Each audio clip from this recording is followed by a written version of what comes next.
Hello friends, स्वागत है आप सभी लोगों का हाईवे क्लासेस पर। आज हम लोग फिजिक्स न्यूमेरिकल से पार्ट 13 डिस्कस कर रहे हैं और ये प्रकाश का परावर्तन लेक्चर नंबर 2 है। इससे पहले मैंने पार्ट 12 में प्रकाश का परावर्तन एक भाग दिया था आपको। इसके 3 भाग आएंगे, ठीक है।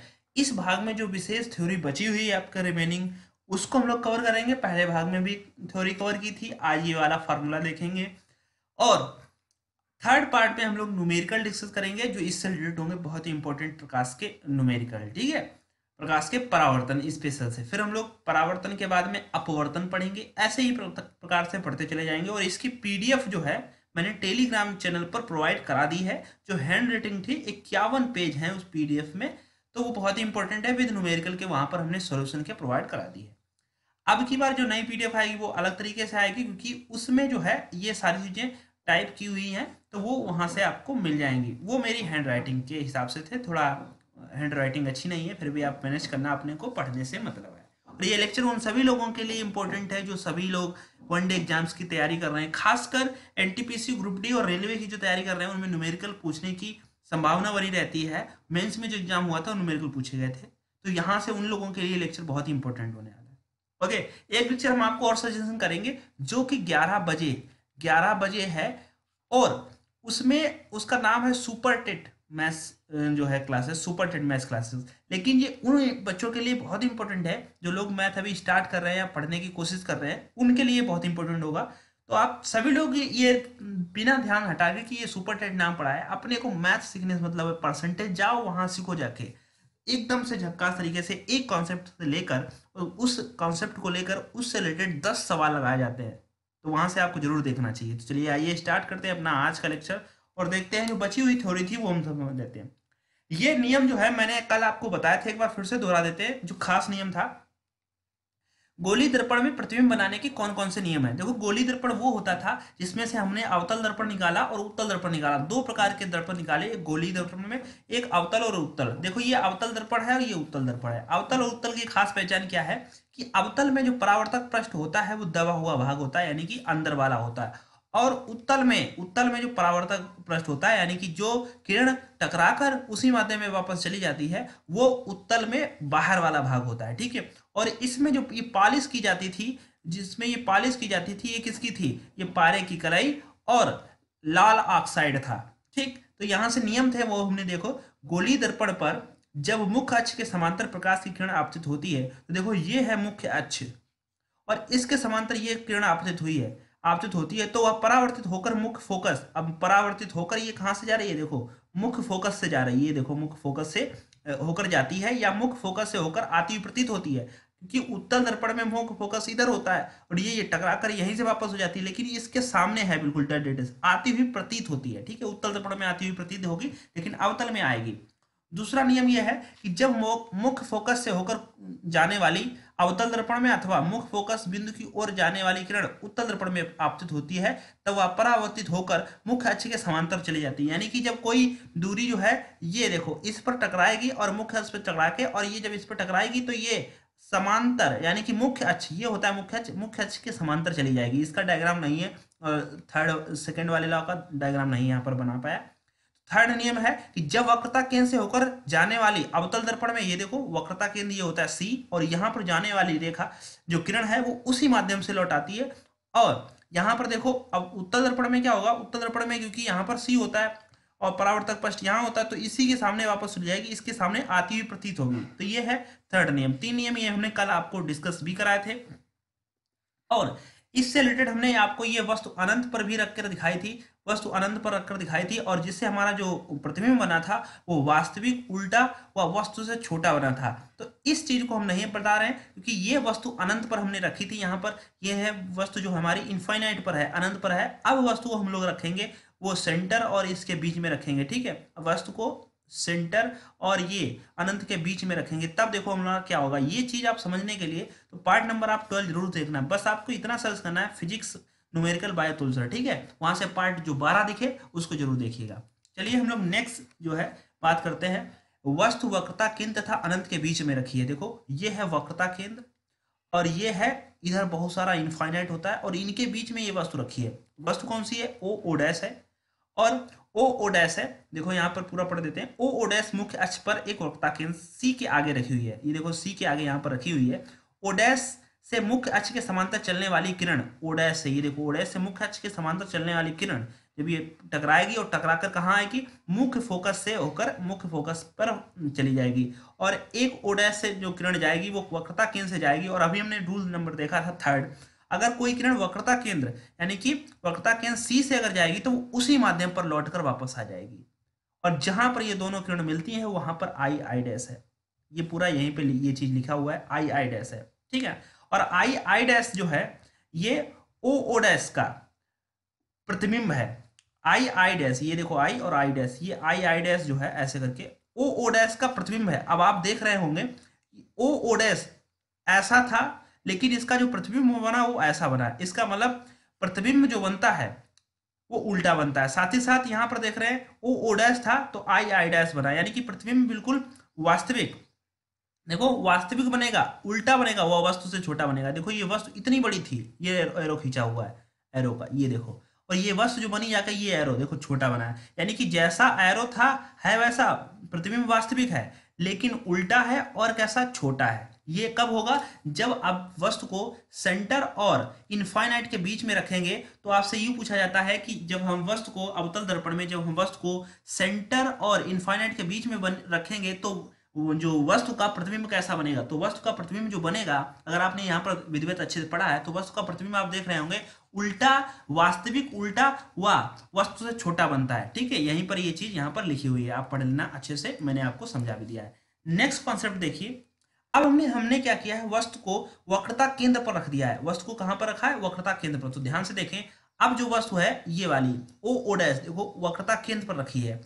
तो ओ डैश से एक रेखा गई मुख्य अक्ष के समांतर, ये है देखो मुख्य अक्ष, कौन सा मुख्य अक्ष है, ये वाला, ये है मुख्य अक्ष। ये मुख्य अक्ष क्या होता है, ये पहले लेक्चर में आप जाइए प्रकाश के परावर्तन से, वहां समझ लीजिए, फिर भी बता देता हूँ। मुख्य अक्ष होता है ये पी और एफ को सी को मिलाने वाली रेखा जो है यही मुख्य अक्ष है। ओ डैश से एक रेखा गई और यहाँ टकराई, और टकरा कर आप जानते हैं जब ये ओ डैश से यानी कि सेंटर से कोई रेखा जाएगी तो ओ यहाँ पर टकराएगी, ओ डैश ए एक रेखा है और ये टकराकर कहाँ, मुख्य फोकस से वापस आ जाएगी, मुख्य फोकस से होकर हुई वापस आ जाएगी, ऐसा यहाँ पर लिखा होगा। वस्तु ओ डैश वक्रता केंद्र सी पर स्थित है। ओ डैश से मुख्य अक्ष के समांतर चलने वाली आपतित किरण ओ डैश ए परावर्तित होकर एफ से होकर जाती है, ठीक है, एफ से होकर जाएगी, ठीक। और दूसरी आपतित किरण ओ डैश बी, ये देखो O dash B, O dash ये है और बी है, ओ डैश बी अगर ये फोकस दूरी से होकर जाएगी, अगर ये फोकस एफ से होकर जाती है तो परावर्तन के पश्चात मुख्य अक्ष के समांतर हो जाती है। ऐसा रूल नंबर हमने 2 में पढ़ा था। अगर कोई वस्तु जो है सी से होकर जाएगी, सी से होकर किरण जाएगी तो ये उसी माध्यम में लौटाएगी। अगर ये मुख्य अक्ष के समांतर जाएगी तो ये फोकस दूरी से होकर हो जाती है। अगर ये कोई वस्तु जो है, अगर कोई फोकस दूरी से होकर जाएगी तो ये मुख्य अक्ष के समांतर हो जाती है, ठीक। ये चीज जो रूल नंबर हमने 3 पढ़े थे वहीं से है। तो यहाँ से ओ डैश बी एक रेखा गई और वो मुख्य फोकस से होकर गई, और मुख्य फोकस से होकर जब ये टकराई और टकराने के बाद में ये मुख्य अक्ष के समांतर चलने लगी, ये देखो जब ये मुख्य अक्ष के समांतर चलने लगी, और जब ये मुख्य अक्ष के समांतर चलने लगी तो ये दोनों रेखाएं जहां पर टकराई वहां पर एक हमारा प्रतिबिंब बना आई आई डैश, ये देखो आई आई डैश, ये किसका प्रतिबिंब है, ओ ओ डैश का प्रतिबिंब है। ये देखो यहाँ पर लिखा हुआ है, ये दोनों किरणें बिंदु आई डैश पर काटती हैं। ओ डैश का प्रतिबिंब आई डैश से मुख्य अक्ष पर लंब, आई I dash O O dash का पूरा प्रतिबिंब है। यह प्रतिबिंब दर्पण के वक्रता केंद्र पर है, देखो दर्पण के कहाँ है, वक्रता केंद्र पर है, ठीक है, वक्रता, ठीक है, वो कहां पर है, वक्रता केंद्र पर है, ये आप देख रहे हैं यहाँ पर। और यह प्रतिबिंब है कैसे, यह प्रतिबिंब दर्पण के वक्रता केंद्र पर है। देखो यहां से वक्रता केंद्र पर ही हमने ऑब्जेक्ट को रखा था और ये जो वस्तु का प्रतिबिंब बना वो वक्रता केंद्र पर ही बना। और ये कैसा है, वास्तविक है, यानी कि जैसा ये एरो ऊपर को था वैसा ही एरो नीचे को है, वास्तविक है, और लेकिन उल्टा है, आकार में वस्तु के बराबर है। तो देखो यहाँ पर आपसे पॉइंट पूछे जाएंगे। हमने 3 कंडीशन आपको पढ़ाई कि जब वस्तु को हमने इनफाइनाइट पर रखा तो जो इसका प्रतिबिंब बना तो वो प्रतिबिंब यहाँ पर बना, और ये वस्तु का वास्तविक प्रतिबिंब था ऐसा था और उल्टा था और वस्तु से बहुत छोटा था। फिर हमने वस्तु को सेंटर और इनफाइनाइट के बीच में रखा, तब अभी आपने पढ़ा जो प्रतिबिंब बना वो वस्तु वास्तविक बना, वस्तु से उल्टा बना, वस्तु से छोटा बना, बहुत छोटा नहीं लेकिन छोटा बना। लेकिन जब आपने प्रतिबिंब सी पर रखा यानी कि वक्रता केंद्र पर रखा तो यहाँ पर जो प्रतिबिंब बना आई आई डैश वास्तविक है ठीक है, जैसा था वैसा ही है। जैसे इसके एक एरो है यहाँ पर ऊपर है, वैसा भी एक एरो है, लेकिन ये उल्टा है, साथ ही साथ वस्तु के बराबर है। ये चीजें आपको समझ में रखनी है। फिर हम लोग वस्तु को अब रखेंगे, वो हम लोग सेंटर और एफ के बीच में रखेंगे। ठीक है, इसको आपको अच्छे से पढ़ना है। यहाँ पर थोड़ा स्पीड में के साथ आपको पढ़ा रहे हैं, फिर से आपको रिवीजन करना है। अब देखो वस्तु जो हमने रखी है वो देखो सेंटर और एफ के बीच में है। सेंटर और एफ के बीच में वस्तु को हमने रखा, जैसे यहाँ पर लिखा हुआ है वस्तु मुख्य फोकस तथा वक्रता केंद्र के बीच में है। तो वस्तु कौन सी है? ओ ओ डैश। तो यहाँ पर देख रहे हैं ये ओ ओ डैश, ये एक वस्तु है, ये एरो सा, ठीक है, ये वस्तु है। और इसको फोकस एफ तथा वक्रता केंद्र सी के बीच में रखी गई है। ठीक है, कहाँ पर? सी के बीच में रखी गई है। ठीक है, ओ डैश से मुख्य अक्ष के समांतर चलने वाली आपतित किरण ओ डैश ए, देखो ओ डैश से चलने वाली ये आपतित किरण ओ डैश ए, ये वाली पूरी, और ये परावर्तित आप जानते हैं, ये अगर ओ डैश से ऐसे मुख्य अक्ष के समांतर कोई रेखा जाएगी, वो परावर्तित होकर कहाँ आती है? वो मुख्य फोकस से होकर गुजरती है। अगर कोई किरण मुख्य फोकस से गुजारोगे तो वो मुख्य अक्ष के समांतर चलने लगती है। ये रूल नंबर हमने 3 आपको बहुत अच्छे से पढ़ा दिए। दूसरी किरण जो है ओ डैश बी एफ से होकर जाती है, जैसा कि हम बता रहे हैं ओ डैश बी एफ से होकर जाएगी तो ये टकराकर मुख्य अक्ष के समांतर चलने लगती है। अगर सी से टकराती तो उसी माध्यम से चली जाती है, ऐसा हम लोग पीछे पढ़ चुके हैं।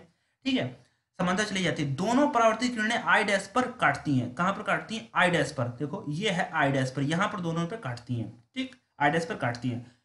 आई डैश मुख्य अक्ष पर लंब, आई डैश जो है मुख्य अक्ष ये है, इस पर ये लंब आई आई डैश, यानी कि ये वाला आई I dash O O dash का पूरा प्रतिबिंब है, यानी कि ओ ओ डैश का पूरा प्रतिबिंब। ये देखो वस्तु है, इसका ये प्रतिबिंब है, वस्तु का पूरा प्रतिबिंब। यह प्रतिबिंब दर्पण के वक्रता केंद्र तथा अनंत के बीच स्थित है। अब देख रहे हैं यहाँ पर सी है और यहाँ बहुत दूर इनफाइनाइट होता है, इनके बीच में जो है स्थित है।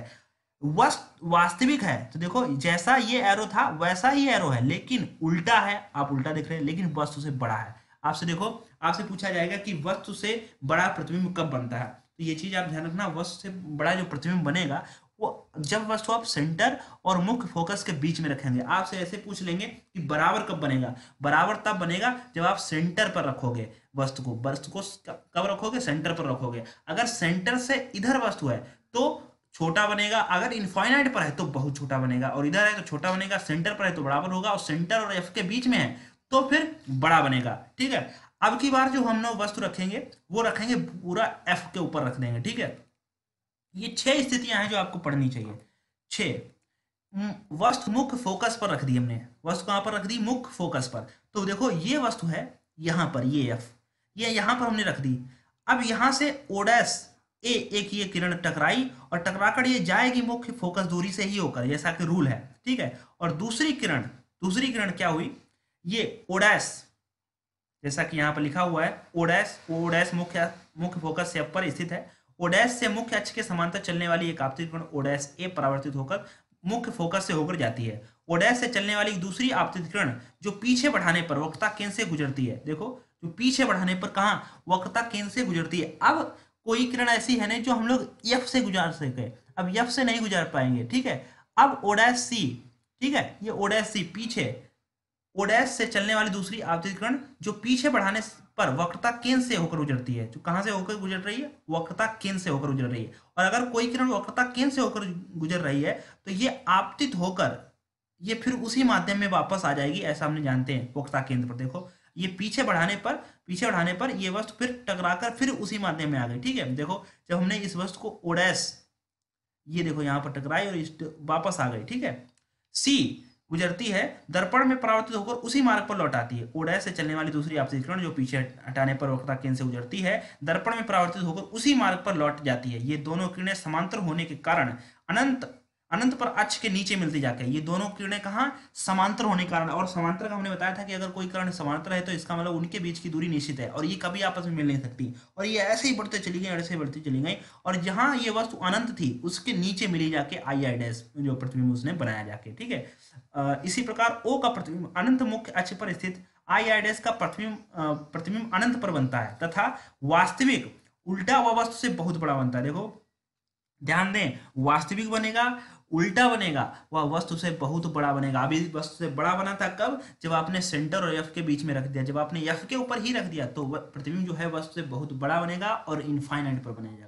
ठीक, एक छठी स्थिति और है, वो देख लीजिए। एक छठी से स्थित है, वस्तु ध्रुव तथा मुख्य फोकस के बीच में रखिए। अब वस्तु जो है फोकस पर भी नहीं रही, और ये पोल और ये फोकस, ये इन दोनों के बीच में अगर आपने वस्तु रखा तो आई डैश ओ डैश ए से टकराई जो प्रतिबिंब है वो फिर एफ से होकर जाएगी, जैसा कि रूल है एफ से होकर जा रही है, ठीक है। फिर आप देख रहे हैं ओ डैश ध्रुव पी तथा मुख्य फोकस एफ के बीच में है। ओ डैश से मुख्य अक्ष के समांतर चलने वाली किरण ओ डैश ए परावर्तित होकर मुख्य फोकस से जाएगी हमेशा। तो ये आपको रट गया होगा, इसमें कभी भी कोई समस्या नहीं, कहीं पर भी आपको रख ले तो रूल जो आपको पता है वो आपको याद रहने चाहिए कि ओ डैश के ऊपर से अगर इस पर टकराओगे, मुख्य अक्ष के समांतर अगर कोई रेखा जाएगी तो वो मुख्य फोकस से होकर ही इसको गुजरना है। दूसरी किरण जो ओ डैश बी है, दूसरी किरण ओ डैश बी कौन सी है, ये देखिए ओ डैश और ये बी है, ठीक है। ओ डैश बी दर्पण पर अभिलंबवत गिरती है, अतः परिवर्तित होकर उसी मार्ग पर लौट आती है, ठीक है। ये सेंटर से होकर जा रही है तो ये परिवर्तित होकर उसी मार्ग पर लौट आएगी, ठीक है, उसी मार्ग पर लौट आती है। ये दोनों परावर्तित किरणें दर्पण के पीछे बिंदु आई डैश से आती हुई प्रतीत होती हैं। देखो यहाँ पर आई डैश ये पीछे, वस्तु के पीछे प्रतिबिंब बन रहा है, ये बहुत इंपॉर्टेंट लास्ट केस है, और लास्ट केस में वस्तु के पीछे प्रतिबिंब कम बन रहा है, ये आप देख लीजिए। आई डैश से आती हुई प्रतीत होती है, अतः आई डैश बिंदु ओ डैश का आभासी प्रतिबिंब है। ये देखो आभासी है, अभी तक आभासी प्रतिबिंब नहीं बना है।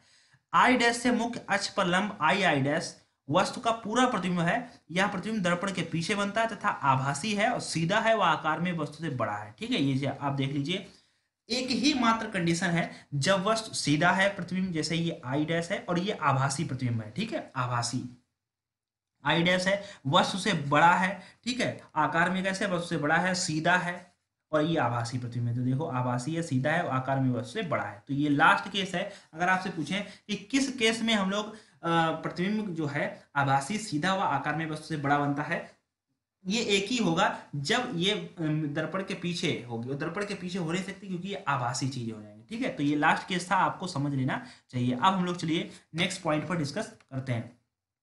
यहाँ से अब आपका फार्मूले जो है प्रयोग में आने लगेंगे। यहाँ पर ये फार्मूले का बहुत यूज होगा, ये जो हुआ इसका निगमन भी दिया रखा है एनसीईआरटी बुक्स में। एनसीईआरटी बुक्स जो है उनमें आपको निगमन भी मिल जाएगा, लेकिन अपने को निगमन से कोई मतलब नहीं है, अपने को ये फार्मूला याद रखना है, ठीक। देखो गोली दर्पण की फोकस दूरी क्या होती है, ये पीछे भी बता चुके हैं, यहाँ भी बता दें। दर्पण के ध्रुव से, अब देखो दर्पण का ध्रुव आपको पता चल गया होगा कि दर्पण का ध्रुव जो है ये यहाँ पर होता है। दर्पण के ध्रुव से फोकस तक की दूरी को, ये देखो यहाँ पर एफ होता है, और फिर यहाँ पर सी होता है, और इनफाइनाइट यहाँ पर होता है, ठीक है। दर्पण के फोकस बिंदु एफ और ध्रुव पी एवं वक्रता सी के ठीक बीच में होता है। ये एफ जो है ऐसा बता रहे हैं ठीक बीच में होता है, ठीक है। यदि दर्पण की वक्रता त्रिज्या आर है, ठीक है, और देखो ये फोकस दूरी होती क्या है, फोकस तक की दूरी को ध्रुव से मुख्य, देखो ध्रुव के मुख्य फोकस तक, ये मुख्य फोकस तक की दूरी को दर्पण के फोकस दूरी कहते हैं। इसे एफ से प्रतिनिधित्व करें, वो भी स्मॉल, यानी कि इन दोनों के बीच की ये दूरी है, इसको स्मॉल एफ से डिनोट किया जाएगा, ठीक, स्मॉल एफ से डिनोट किया जाएगा। फिर कह रहे हैं ये इसके बीच में होता है, ठीक है, लेकिन आगे देखो दर्पण की वक्रता त्रिज्या तो फोकस दूरी आर हो तो फोकस दूरी क्या होगी, ये चीज समझ लो। अगर दर्पण की वक्रता त्रिज्या आर हो तो फोकस दूरी क्या होगी, वक्रता त्रिज्या की आधी होगी। ये चीज आपको समझना है, और ये न्यूमेरिकल में अप्लाई होगा क्या क्या, ठीक है। अब आपको वक्रता त्रिज्या दी जाएगी, और यहाँ से एफ आपको निकालना पड़ेगा, वी का मान दिया गया, यू का निकालना पड़ेगा, ऐसे करके दिया जाएगा, ठीक है। जो अगर आपको वक्रता त्रिज्या दी जाए तो वक्रता त्रिज्या जो होती है वो फोकस दूरी की आधी होती है, सॉरी, फोकस दूरी जो होती है वक्रता त्रिज्या की आधी होती है, ठीक है। ये जो फोकस दूरी है ये वक्रता त्रिज्या की आधी है, ये चीज अपने को ध्यान रखना है। और ये एक फार्मूला है 1/f बराबर 1/u प्लस 1/v, ऐसे करके आपको ध्यान रखना है, ठीक है। ओके, चलो हम लोग नेक्स्ट कॉन्सेप्ट डिस्कस करते हैं। नेक्स्ट है उत्तर दर्पण। उत्तर दर्पण देखिए, उत्तर दर्पण इसी प्रकार सिद्ध किया जा सकता है कि उत्तल दर्पण में भी फोकस दूरी वक्रता त्रिज्या की आधी होती है, ठीक है। ये उत्तल दर्पण के लिए भी है और अवतल दर्पण के लिए भी है। उत्तल दर्पण और अवतल दर्पण दोनों में लिए फोकस दूरी जो होती है वो वक्रता त्रिज्या की आधी होती है। उत्तल दर्पण के लिए UVF में जो संबंध प्राप्त कीजिए वो यही है, उत्तल दर्पण के लिए भी यही है और अवतल दर्पण के लिए भी यही है, ठीक है। बस थोड़ा सा माइनस प्लस का फर्क पड़ेगा, अवतल दर्पण में हम लोगों को ये चीजें माइनस में लेनी पड़ेंगी, ठीक है। अभी आपको पता चल जाएगा जब हम लोग न्यूमेरिकल सॉल्व करेंगे। अब नेक्स्ट जो पॉइंट है, रेखीय आवर्धन किसे कहते हैं। गोलीय दर्पण में बने प्रतिबिंब का रेखीय आवर्धन के लिए सूत्र m बराबर को स्थापित कीजिए। स्थापित करने से हमें कोई मतलब नहीं है, डायरेक्ट समझिए। रेखीय आवर्धन क्या होता है, दर्पण द्वारा बने किसी वस्तु के प्रतिबिंब की लंबाई लंबाई तथा वस्तु की लंबाई के अनुपात को प्रतिबिंब का रेखीय आवर्धन कहते हैं। यदि प्रतिबिंब की लंबाई आई से डिनोट कर रहे हैं, वस्तु की लंबाई ओ से डिनोट कर रहे हैं, तो दर्पण द्वारा रेखी जो प्रतिबिंब है वो हम लोग कह सकते हैं रेखी प्रतिबिंब यानी कि यम से डिनोट करेंगे, और यम बराबर जो हो जाएगा वो आई अपान ओ जाएगा। ठीक है। और उत्तल दर्पण के लिए भी आवर्धन का जो सूत्र आएगा वो एम बराबर आई बटे ओ, और बराबर जो हो जाएगा माइनस का वी बटे यू हो जाएगा। ये चीज ध्यान रखना है।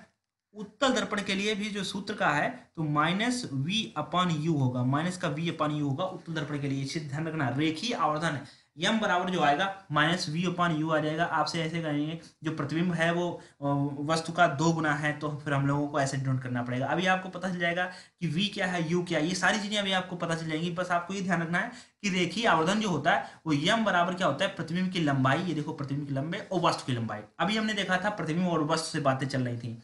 यम बराबर जो होता है यानी कि रेखीय आवर्धन बराबर जो होता है, बस अपने से इतने से मतलब ध्यान रखना कि प्रतिबिंब की लंबाई ऊपर रखना है जो प्रतिबिंब बना है, और वस्तु की लंबाई को नीचे रखना है। ठीक, बस इतना सा आपको ध्यान रखना है। आगे देखते हैं। प्रतिबिंब देखकर अवतल दर्पण, उत्तल दर्पण, षट्पल दर्पण में किस प्रकार पहचाना जा सकता है। प्रतिबिंब देखकर दर्पणों को पहचानिए। देखिए, ठीक है, तो प्रतिबिंब देखकर हम लोग कैसे पहचान पाएंगे कि ये उत्तल दर्पण है, अवतल दर्पण है, या कौन सा दर्पण है। तो इसके लिए समझिए, यदि किसी वस्तु को दर्पण के सामने रखने पर वस्तु प्रतिबिंब सदैव वस्तु के बराबर बने तो ऐसे दर्पणों को समतल दर्पण कहते हैं। यहाँ से ऐसे ही क्वेश्चन पूछ जाएगा, यदि प्रतिबिंब सदैव वस्तु के बराबर बनेंगे तो ऐसे दर्पणों को हम लोग कौन सा दर्पण कहेंगे, समतल दर्पण। फिर दूसरा पॉइंट है, यदि किसी वस्तु के दर्पण के समीप रखने पर प्रतिबिंब सीधा व वस्तु से बड़ा बने और दूर रखने पर उल्टा व वस्तु से बड़ा या छोटा बने तो ऐसे दर्पणों को अवतल दर्पण कहते हैं। और ये चीज हमने अभी अपने प्रूव भी किया था। देखो कैसे, यदि किसी वस्तु को दर्पण के समीप यानी कि यदि किसी वस्तु को दर्पण के समीप रखने पर प्रतिबिंब सीधा व वस्तु से बड़ा और दूर रखने पर उल्टा व वस्तु से बड़ा या छोटा बने तो ऐसे दर्पण को अवतल दर्पण कहते हैं। अभी आपने देखा था जब हमने वस्तु को इधर बहुत दूर रखना अनंत पर, फिर यहाँ रखा, फिर यहाँ रखा, फिर बिल्कुल पास में रखा। जब हमने बिल्कुल पास में रखा तो वस्तु इतनी थी, लेकिन ये प्रतिबिंब आभासी था और ये वस्तु से बड़ा था और सीधा था। लेकिन जैसे यहां से हटाकर कहीं भी रख लो तो ये वस्तु का प्रतिबिंब उल्टा बनता था, उल्टा और वास्तविक था, उल्टा था। वस्तु से छोटा भी बना और बहुत वस्तु से बड़ा भी बना, वस्तु से बहुत छोटा, वस्तु से बहुत बड़ा भी बना। ये मात्र अवतल की खासियत है, ये चीज आप समझ लीजिए।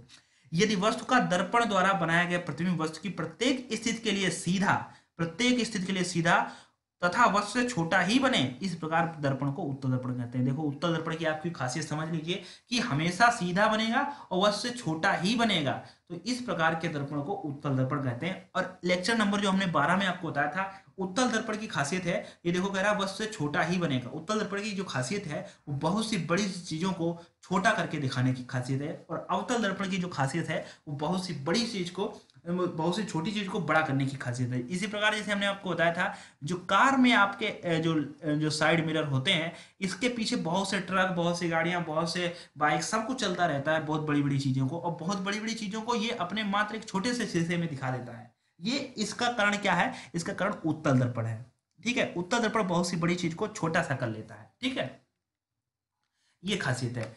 नेक्स्ट पॉइंट है, प्रकाश के 4 गुण लिखिए। तो प्रकाश के 4 गुण हमने इसलिए लिख लिए हैं क्योंकि प्रकाश के से पूछा, कभी कभार ऐसा क्वेश्चन बन जाता है कि दिए गए ऑप्शन में से कौन से प्रकाश का गुण नहीं है, तो इस प्रकार से भी क्वेश्चन बन सकता है। तो ध्यान दें, प्रकाश के 4 गुण, प्रकाश के निम्नलिखित गुण हमने लिखे हुए हैं। साधारणतः प्रकाश सीधी रेखा में चलता है। आपसे ऐसे ही 4 ऑप्शन आएंगे, उसमें से एक गलत ऑप्शन होगा, तो उन गलत ऑप्शन में जो गलत होगा उसको आपको छांटना पड़ेगा। इसीलिए हमने यहाँ पर आपके साथ 4 ऑप्शन लिए हैं।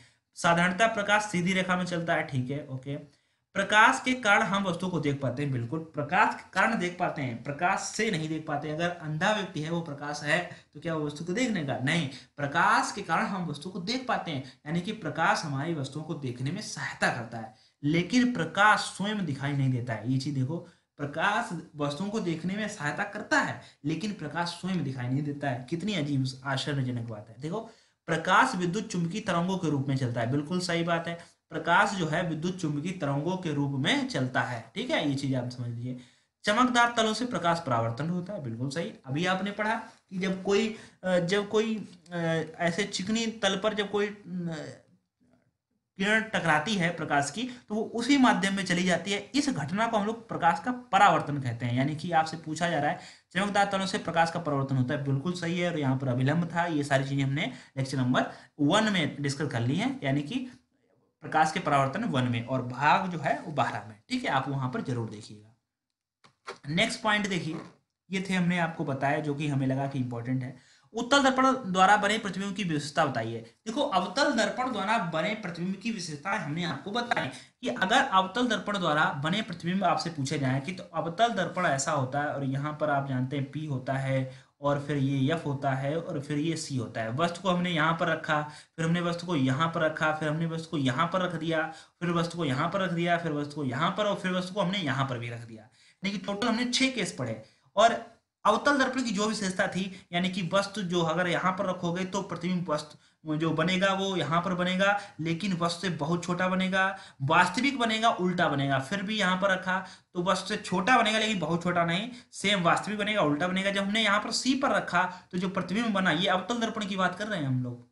जब हमने सी पर रख दिया वस्तु को, यानी कि वक्रता केंद्र पर वस्तु को रख दिया, तो जो प्रतिबिंब बना वो इसी सी पर बन गया, उल्टा बना, वास्तविक बना उल्टा बना, और वस्तु के बराबर बन गया। ठीक है, लेकिन जब हमने यहाँ पर रखा सी और एफ के बीच में रखा, तो जो प्रतिबिंब बना वो वास्तविक बना।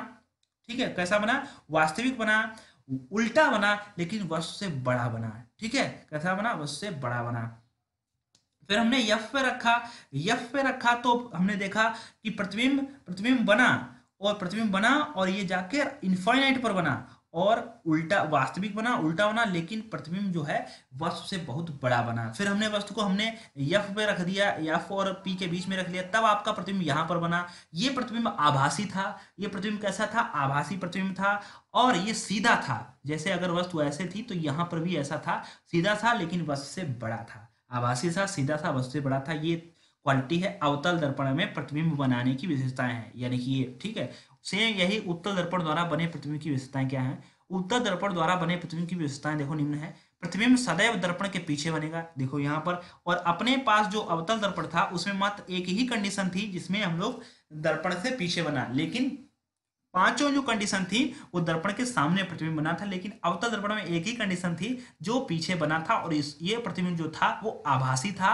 वस्तु से सीधा था, वस्तु से बड़ा था। ठीक है, एक ही कंडीशन। लेकिन यहाँ कह रहे हैं प्रतिबिंब सदैव दर्पण के पीछे बनेगा, यानी कि अगर प्रतिबिंब जो है दर्पण जो है इधर को है टकराएगी, लेकिन जो इसका प्रतिबिंब बनेगा सदैव उल्टा बनेगा, यानी कि सदैव पीछे बनेगा। और फिर दर्पण के ध्रुव तथा फोकस के बीच बनता है। तो देखो यहाँ पर ये देखो, दर्पण के ध्रुव तथा फोकस के बीच में बनता है हमेशा प्रतिबिंब, ये चीज इसके खासियत। लेकिन जब हमने अवतल दर्पण की बात की तो ऐसा नहीं हुआ, अलग अलग जगह पर प्रतिबिंब बना। और यहाँ पर देखिए उत्तल दर्पण की थर्ड जो पॉइंट है वो सीधा तथा आभासी बनेगा हमेशा। अब सीधा तथा आभासी होता है, लेकिन जब हमने अवतल दर्पण की बात की तो अवतल दर्पण में ऐसा नहीं हुआ। अवतल दर्पण में उल्टा बना, वास्तविक बना, और वस्तु से बड़ा बना, छोटा बना। एक बार बस आभासी बना है और सीधा बना है, वस्तु से बड़ा बना एक बार। लेकिन यहाँ क्या है? अवतल दर्पण में हमेशा सीधा तथा आभासी बनेगा, और वस्तु के आकार से छोटा बनेगा, हमेशा छोटा बनेगा। ये चीज हम लोग जान चुके हैं। सेम एग्जाम्पल हम लोग जान सकते हैं कि जब वस्तु से आकार से छोटा कोई चीज हो जाए तो वहां पर जो बात हो रही होगी वो उत्तल दर्पण की हो रही होगी। किसकी? उत्तल दर्पण की हो रही होगी। ठीक है, ये चीज आप समझ लेना। ठीक, चलो नेक्स्ट पॉइंट देखो। नेक्स्ट पॉइंट है कि दूरियां नापने की जो चिन्ह प्रॉपर्टी क्या है। देखो, दूरियां नापने से यही चीज आपको अभी काम आएगी जब न्यूमेरिकल हम लोग सॉल्व करेंगे। कल न्यूमेरिकल का टर्न है, इसीलिए हमने आपको यहाँ पर थ्योरी जो बहुत बहुत इंपॉर्टेंट थी वो देखो। चिन्ह प्रॉपर्टी का बात कर लीजिए तो प्रकाश में